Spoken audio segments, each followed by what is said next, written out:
नमस्कार विद्यार्थी मित्रों। अभी हम जो भारत की न्याय व्यवस्था देख रहे थे उसमें हमने सर्वोच्च अदालत और उच्च न्यायालय उसके बारे में पढ़ा।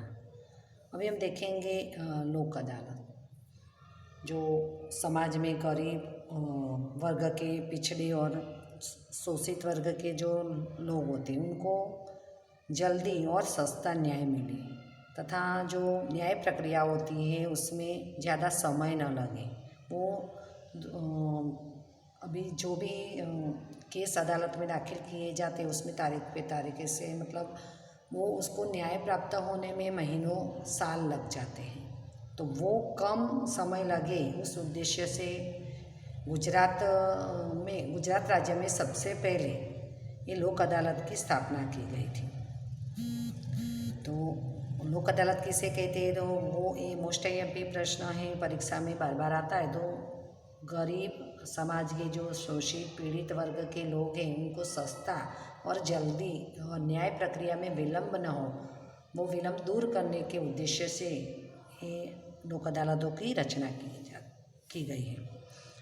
तो इस अदालत के संबंध में कानूनी सेवा सत्ता मंडल यहाँ गुजरात में अहमदाबाद में मुफ्त कानूनी सहायता तथा मार्गदर्शक केंद्र के रूप में कार्य करता है। ये लोक अदालत जो है वो गुजरात में अहमदाबाद में आई हुई है। तो वो लोगों को मुफ्त में मदद मतलब एक कानूनी जो कार्यवाही है वो भी करता है और मार्गदर्शन भी देता है। अभी ये लोक अदालत की विशेषता ये है कि अवकाश के दिन या रविवार को भी वो पक्षकारों की सहमति से जिला तथा तालुका केंद्रों पर लोक अदालत का आयोजन किया जाता है। रविवार के दिन या कोई सार्वजनिक छुट्टी होती है उसी दिन भी मतलब जो पक्षकार यानी जिसने अपना केस दाखिल किया उनकी सहमति हो तो भी वो तहसील तालुका स्तर पर या जिला स्तर पर ऐसी लोक अदालत की जो है उनका आयोजन किया गया। अभी लोक अदालत में मुख्य रूप से हम देखें तो मोटर वाहन की दुर्घटना यानी एक्सीडेंट जो होता है तो उसका जो मुआवजा देते हैं वो, उसका बाद में तलाक डिवोर्स होता है उसका भरण पोषण, जो आपको पहले बताया था, तो भरण पोषण का कुछ मामला हो तो बाद में सामान्य लेनदारी यानी किसी से कर्जा लिया हो और न देता हो ऐसा हो, या व्यक्तिगत शिकायतें, पर्सनल भी कोई शिकायत हो तो भी, बाद में पुलिस शिकायत यानी कई बार पुलिस की भी दादागिरी या गैरकानूनी इस तरह का रहता है तो उसके सामने भी जो शिकायत है तो वो हम लोक अदालत में कर सकते हैं।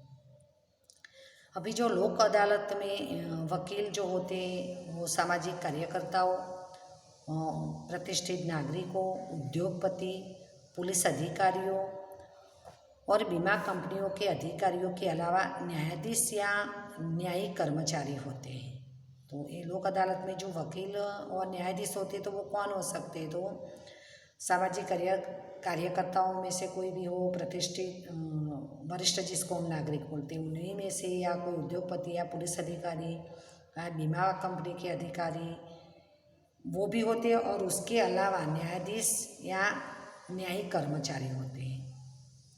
यहाँ दोनों पक्षकारों के बीच यानी जिसने केस दाखिल किया है और सामने वाला जो पक्ष है वो दोनों पक्ष उनके बीच उन्हें संतोष प्राप्त हो इस तरह से स्थायी शांति तथा सुलह के लिए समाधान करवाया जाता है। दोनों पक्षकार में समाधान करवाते हैं जिसमें किसी पक्षकार की हार या जीत नहीं होती है।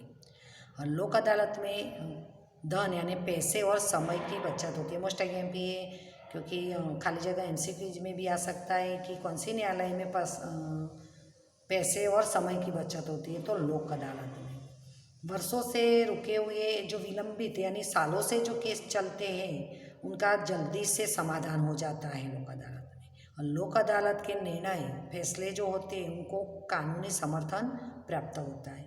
तो इसी से लोक अदालतें आज लोगों के आकर्षण का केंद्र बनी। तो उसी में से एक तरह का प्रश्न इस तरह भी आ सकता है कि लोक अदालतें लोक आकर्षण का केंद्र बनी है, राजनीतिक कारण दीजिए। तो उसका कारण में हमें यही बताना है कि उसी में जो पक्षकार अपना केस दाखिल करता है तो उसमें ज़्यादा समय नहीं लगता है और मुफ्त में न्याय दिया जाता है। इसके कारण सस्ता और जल्दी न्याय मिलने के कारण वो लोगों के आकर्षण का केंद्र बनी है। अभी हमने आगे के चैप्टर में भी देखा था कि जो न्यायपालिका है वो स्वतंत्र है। स्वतंत्र में वो सरकार के जो दो अंग है, विधायिका और कार्यपालिका, वो दोनों से उसको स्वतंत्र रखा गया है, क्योंकि वो निष्पक्ष और तटस्थ रहकर न्याय दे सके, गुनहगार को ही सजा या दंड दे सके, इसके कारण उसको स्वतंत्र रखा है।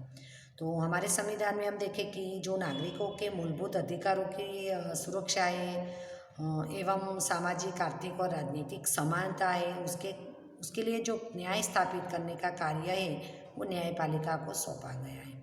और जो विधायिका तथा कार्यपालिका से स्वतंत्र, तटस्थ रहकर तथा निर्भीक ढंग से करना सुनिश्चित किया गया है। जो पहले भी आपको बताया, अगर उसमें विधायिका या कार्यपालिका हस्तक्षेप करती है तो वो लांच या घूस लेकर जो गुनहगार होते हैं उनको छुड़वा देते हैं और निर्दोष को सजा दिलवा सकते हैं। इसके कारण ही ये न्यायपालिका को स्वतंत्र और तटस्थ रखा है विधायिका और कार्यपालिका से।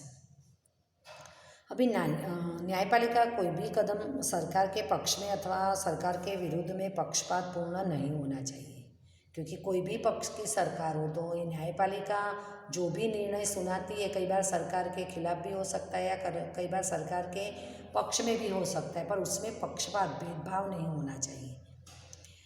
अभी न्यायाधीशों की जो नियुक्ति है उसके संबंध में उनकी जो योग्यता है, नियुक्ति की जो प्रक्रिया है, उनका जो वेतन, पेमेंट देते, भत्ता देते वो है, पदोन्नति यानी उनकी जो पोस्टिंग होती है वो है, बाद में स्थानांतरण यानी उनका ट्रांसफ़र जो करते वो है, तो उनकी निवृत्ति यानी रिटायर कब होती आदि सुस्थापित विधि अनुसार संवैधानिक जो प्रावधान है उसके अधीन कार्यपालिका द्वारा निश्चित किया जाता है। और न्यायाधीशों की जो नियुक्ति है वो एक निश्चित समय के लिए की जाती है। जो हमने आगे देखा था कि जो उच्च न्यायालय है, सर्वोच्च न्यायालय के न्यायाधीश की निवृत्ति का समय 65 साल है और उच्च न्यायालय के न्यायाधीश की निवृत्ति का समय है वो 62 साल है। तो इस तरह वो समय मर्यादा भी निर्धारित की जाती है। बाद में राजनीतिक प्रभाव या मनमाने ढंग से कार्यपालिका किसी भी न्यायाधीश को उनके पद से हटा नहीं सकती है। अभी न्यायाधीश को उनके पद से हटाना है तो उसके लिए हमने देखा था कि महाभियोग की कार्यवाही करनी पड़ती है, यानी कि दोनों सदन में से 2/3 जो सदस्य हैं उनकी बहुमति प्राप्त हो तो ही उनको, न्यायाधीश को उनको पद पर से हटा सकते हैं। मतलब कोई कार्यपालिका में संसद में, लोकसभा या राज्यसभा या उच्च न्यायालय में हम विधानसभा ले, वो उनको अपने पद पर से न्यायाधीश को नहीं हटा सकती।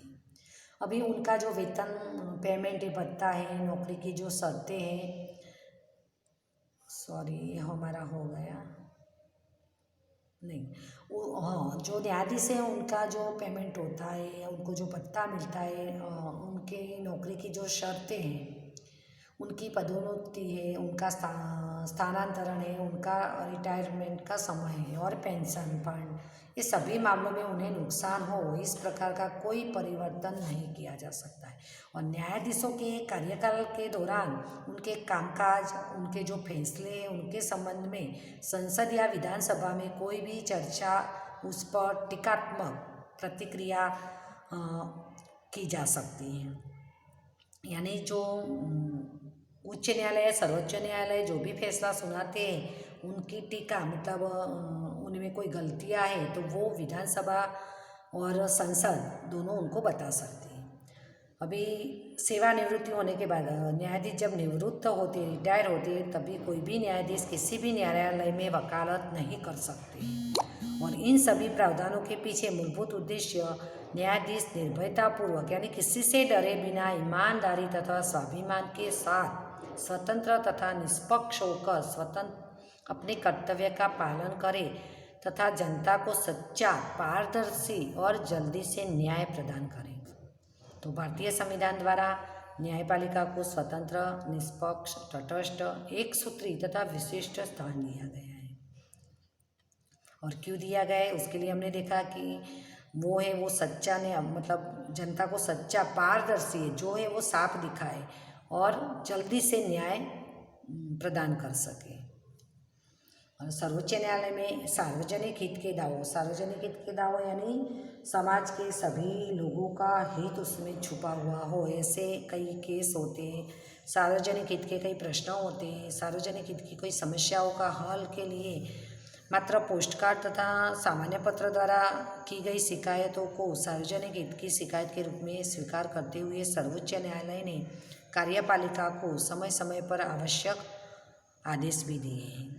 यानी कई ऐसे केस भी होते हैं कि जो सरकार का जो भी योजनाएं, उनकी जो भी नीतियां हैं, उससे बहुत सारे लोगों का नुकसान होता है। तो ऐसे जो केस है वो पोस्टकार्ड द्वारा भी अदालतें स्वीकार करती है और उसके लिए सरकार को भी सलाह सूचन, उसमें परिवर्तन करने के लिए वो सूचन भी करती हैं, जिसके कारण न्यायपालिका की सक्रियता भी लोगों को दिखाई देती है।